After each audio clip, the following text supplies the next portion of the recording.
નમસ્કાર, આપ જોઈ રહ્યા છો મારો અવાજ ન્યૂઝ।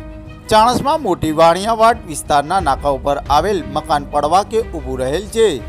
ચાણસ્મા ખાતે આવેલ મોટી વાણિયાવાડ વિસ્તારના નાકા ઉપર આવેલ નીચે 2 દુકાનો અને ઉપર 1 માળ એમ એક મકાન આવેલું છે, જે પડવાના બાકી ઊભું રહ્યું છે। તો નગરપાલિકાએ તાત્કાલિક ધોરણે આ મકાન ઉતરાવી દેવાની નોટિસ આપી તાત્કાલિક આ મકાન ઉતરાવી દેવું। કોઈ પણ જાનહાનિ થશે તો જવાબદારી કોની રહેશે?